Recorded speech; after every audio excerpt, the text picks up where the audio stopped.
is the last remaining Jewish person in Afghanistan.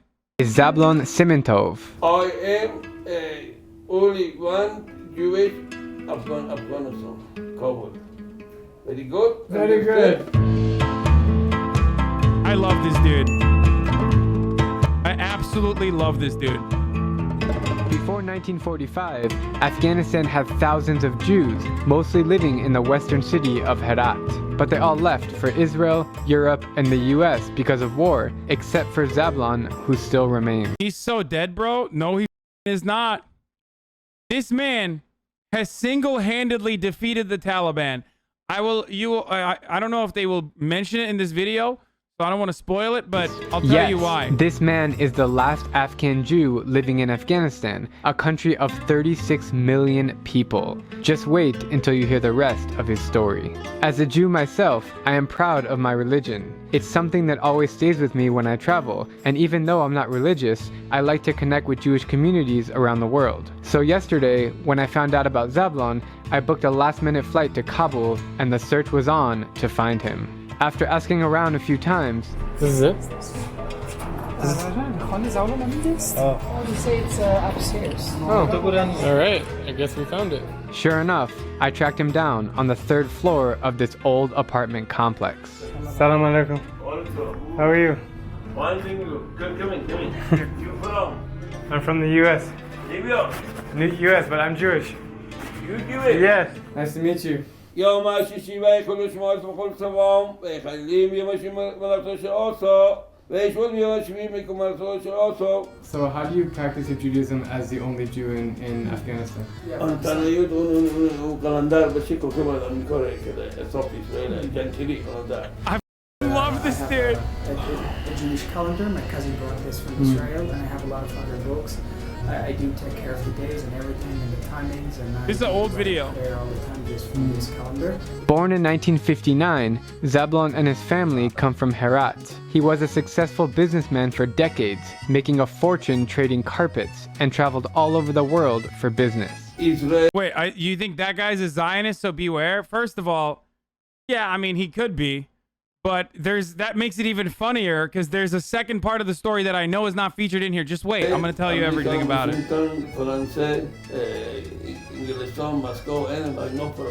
He came back to Kabul in the early 90s and woke up one morning to realize that all his carpets were robbed at customs by the Mujahideen when they overthrew the government.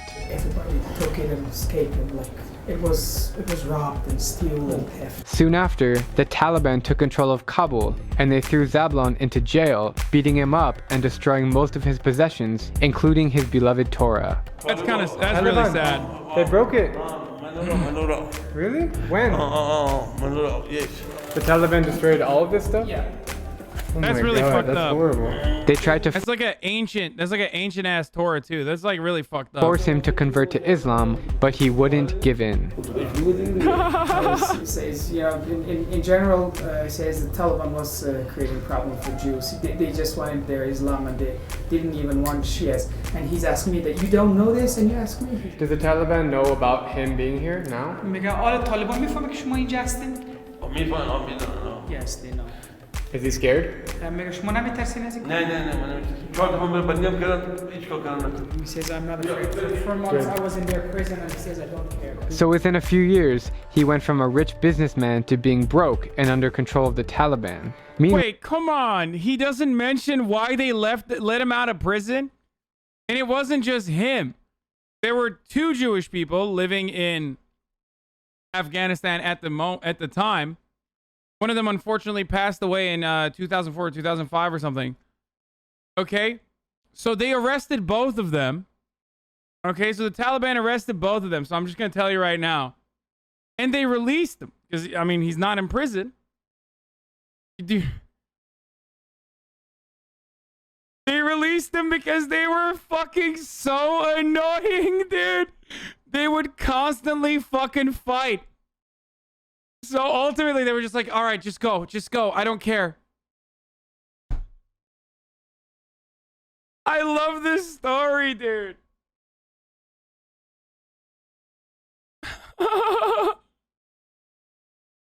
They literally were just like, dude, come on, just go. There's more, though. They would fight each other all the time. They were neighbors. The two remaining Jewish people in Afghanistan were neighbors, and they were literally fighting all the fucking time. Okay? Nonstop. And then they were arrested and jailed, and then they kept fighting in jail. The last Jews in Afghanistan argued so much the Taliban kicked them out of prison and stole their Torah. As the old saying goes, 2 Jews, 3 opinions. Add 1 headache for the Taliban.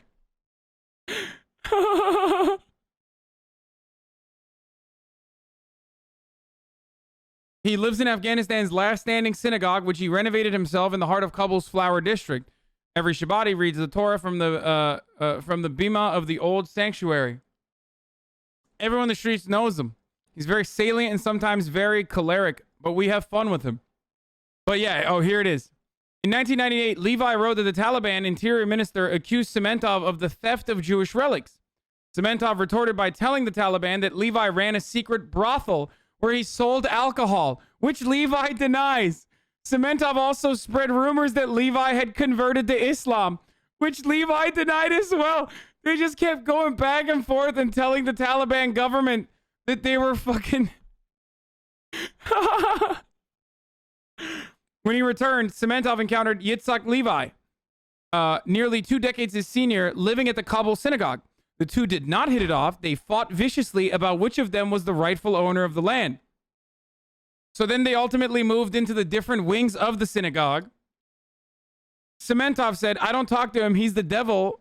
He told the New York Times in 2002, a dog is better than him. I don't have many complaints about the Taliban, but I have a lot of complaints about him. Levi replied that Sementov was a thief and a liar. He said, I don't care about the Taliban. The Taliban was so annoyed by their constant fighting that they threw them in jail. But they eventually kicked them out of jail when they continued to fight inside the prison. Levi died in 2005. The Taliban beat me a lot, Sementov told Foreign Policy. I was imprisoned several times because of this charlatan Levi. He wanted to get rid of me to sell the synagogue, but thank God he was not successful. Unfortunately, though, they stole the 15th century Torah, which was sad, very sad. It's like an artifact. Sementov vows to find the Torah and to keep up his search until his dying days. He still believes that the Torah will resurface, but whether the Holy Scripture reemerges or not, there will be at least one Jew waiting for it, and he will continue to stay in Kabul. It's a beautiful story. And by the way, there is more. Let's continue. Meanwhile, his wife and 2 daughters left for Israel. Zablon was eventually freed, and he has made his home here in Kabul to be the sole caretaker of this synagogue. Okay, so we're now entering the synagogue. Oh, it's amazing. It's the only synagogue in Afghanistan. Wow. A Jewish start. And it's super cool. Like, one of the most special experiences I've ever had on all my travels is right now.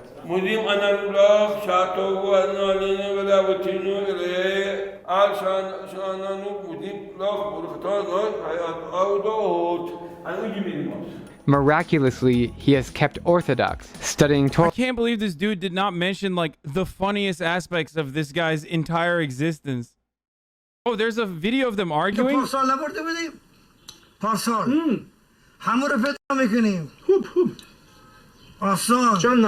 He's chasing all of my customers. One played the drum, the other I don't know. But you said they didn't play well.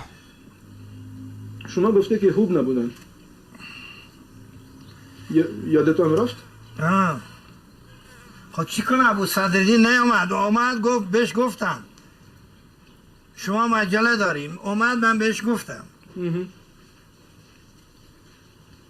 گفت خب زولان باز ریزنی کرد زولان گفتن گفتی بشی از اون رو گوشم شما بیا He's in the background and said, what did you say about me, you scoundrel? I piss on your beard? چرا دو میزنی زولان دیونه شدی چی بلا گپ بدی نگفتم من به تو گفتم صدری جینی میگی بیا صدری جینی میگی بیا یه براش تار بزن چی دو میزنی زورا من تو چی گفتم چی گفتم من تو را اینو چی میگه اینه Why do they hate each other so much? We already talked about it. They were just like constantly lying about one another. Torah, Like all the practicing time. Shabbat, and keeping kosher. In 1992, I went to Tashkent on Uzbekistan and I learned how to do the like slaughtering stuff. And he says, I never buy food from here, from the bazaar. When I asked him if he wants to move to Israel, he said, "Why? This is my country and I am not going to leave." What an experience it's been to connect with Zablon and hear his stories. His courage, his persistence, and his passion is exceptional. There's a special bond that was shared between us, and it's something that I'll remember forever. Thank you, sir. See you tomorrow. See you tomorrow. Thank you very much. Laila Tov. Laila Tov. Ken. Laila Tov. Wow, that was an insane experience. Meeting that guy and talking about Judaism in Afghanistan, of all places. Good night, guys. Okay, so it doesn't even end there. It's very. This is why I said I love this dude. It's a really cool fucking story. So there's more to the story.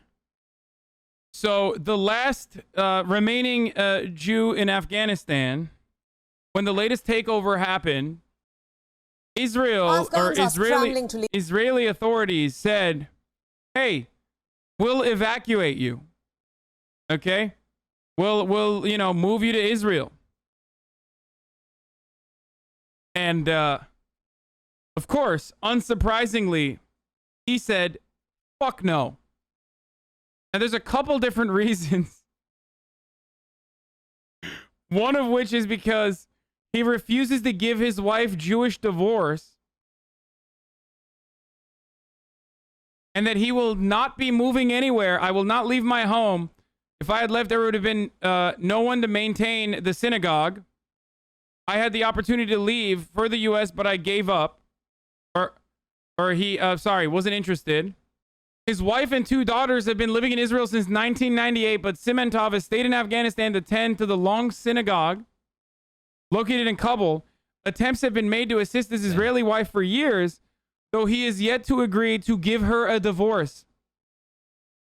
Like the absolute fucking Sigma male he is. He is refusing to divorce his wife, who's been living in Israel since 1998, dude. Rabbi Pinchas Goldschmidt, the chief rabbi of Moscow, wrote on Twitter that he had offered to fly to Afghanistan to administer the divorce, but Simentov refused. As halacha, Jewish law, requires the husband to voluntarily grant his wife a divorce, many women are rendered agunot, literally chained women, as they are chained to their marriages if they aren't given a get. This is literally a movie, dude. This experience is unironically a movie. All these daily streams, whether big or whether small, so there he is again. The sun is streaming, the sun is streaming. You wait.